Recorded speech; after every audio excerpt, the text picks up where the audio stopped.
Welcome back to the channel. Earlier today, I did a live stream. Go check that out. And I talked about some of the problems that I had. Just opinions, people. Don't go crazy. But just some of the things that I thought about when it came to Microsoft and their acquisition of Activision and Call of Duty.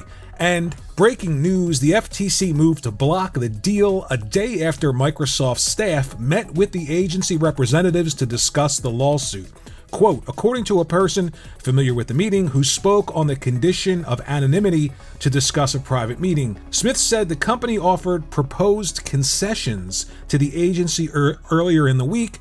Activision currently makes its popular games available to 154 million monthly active users around the world on a variety of video game consoles, computers, phones, and tablets, according to an FTC news release about the complaint. But the FTC alleges that if the deal were to close, that could change. Microsoft would have the ability to thwart competitors by withholding these games from competing game systems entirely, or by manipulating pricing and degrading game quality on rival consoles. That point is the one that I made earlier in the live stream. Instead of withholding those games, because of course when you own something, it's yours, but manipulating pricing by saying you can have Call of Duty for $70, but in this nascent gaming market of subscriptions, we're going to charge $15. It doesn't allow for competition. It's getting in at the ground floor and then taking away the steps so nobody can get from the ground floor to the second floor. The lawsuit warns the deal could not only give Microsoft an upper hand in consoles, but also an unfair advantage in more nascent gaming, such as subscription gaming and cloud gaming, according to an FTC official who spoke on the condition of anonymity to discuss the agency's argument. The FTC argues that this deal could dampen innovation in these more nascent gaming markets. And pay attention because they keep repeating the same phrase, nascent gaming markets. They're talking about subscription services. What Microsoft is doing isn't illegal, purchasing things.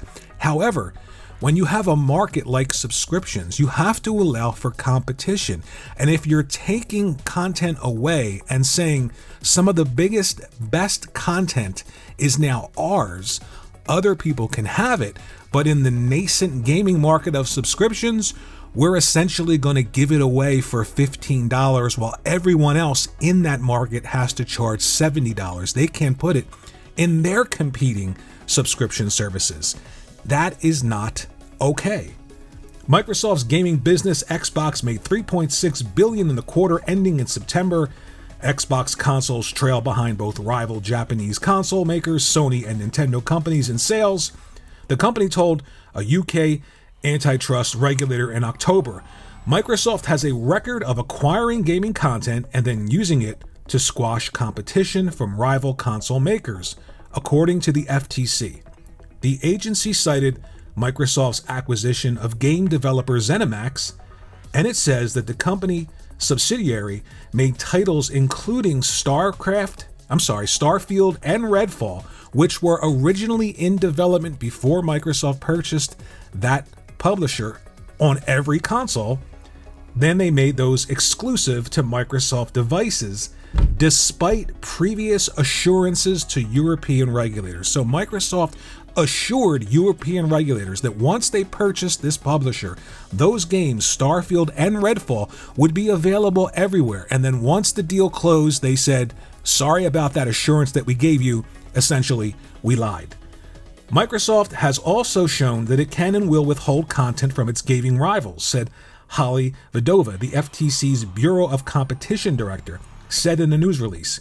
Quote, today we seek to stop Microsoft from gaining control over a leading independent game studio and using it to harm competition in multiple dynamic and fast-growing gaming markets. The European Union announced last month that it had opened an inquiry into the deal, warning that Microsoft, quote, may foreclose access to Activision games. So, guys, I don't know what's going to happen here. I just thought it was interesting that earlier today I was talking about some of these issues, and it's not the issue of Microsoft buying things and then saying this stuff is ours. The issue is They're buying things to leverage a service against everyone else's service and essentially cut everyone off at the ground floor, while also saying the content that we own, you can purchase from us and charge full price.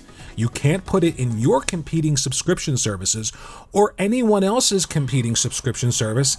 We are going to give it away essentially for free, 15 bucks a month or 20 bucks a month when it goes up in our subscription service. That constitutes a problem. It's an unfair advantage. Let me know what you think in the comments section below. Thanks for watching. See you in the next one.